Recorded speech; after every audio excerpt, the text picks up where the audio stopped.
والأخوات، السلام عليكم ورحمة الله وبركاته. أهلا وسهلا بكم من جديد في حلقة من برنامجكم زوايا.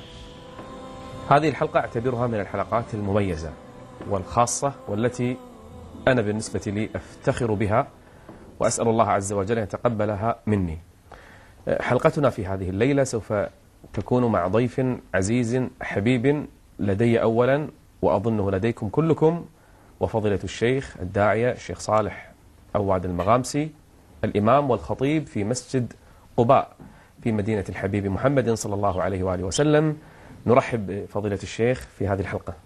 حياكم الله شيخنا الجليل، وأسأل الله لي ولكم التوفيق والسداد. بارك الله فيكم شيخ. أنا ما ودي أن أخذ أي مقدمة لأن الوقت بالنسبة لي ثمين، ووجودكم معي مكسب صراحة، وللبرنامج كله وللقناة. شيخ صالح، أنت جئت إلى الكويت وسببت، ما أقول أزمة، سببت يعني ضجة في البلد. ما في أحد إلا ويسألني. أنا يعني أفتخر أنني كنت يعني ممن يعلن عن محاضراتكم وعن برامجكم في الكويت. الكل في الشارع يسأل: ها الشيخ اليوم شنو محاضراته، الشيخ شنو عنده بعد المحاضرة. بل الآن قبل قليل أعلنت أن الشيخ في البيت عندي. الكل: ها نستطيع نجي ولا ما نستطيع نجي عندكم؟ الكل بفضل الله من مختلف المشارب يحبونكم شيخ. علاقتكم بالكويت، أنا بيكون شوية خاص وبيستفرد فيك شيخ. علاقتكم بالكويت هل هي جديدة أو لها تاريخ؟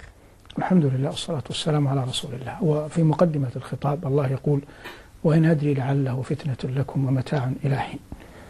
وقد قيل للإمام أحمد: إن فلانا يثني عليه الناس، قال الله أعلم بما يختم له.